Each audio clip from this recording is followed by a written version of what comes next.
Okay, this is the ELXV 5.2 meter double axle air suspension. The development we've done is to make it easier to turn. The rear axle, if you have a look carefully, it's in the air. So your movement forward or your movement backward will be the same. That's not a problem like it was before. The problem before was turning.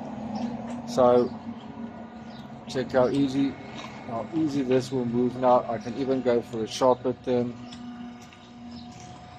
and the caravan will be able to turn around in one spot on a double axle.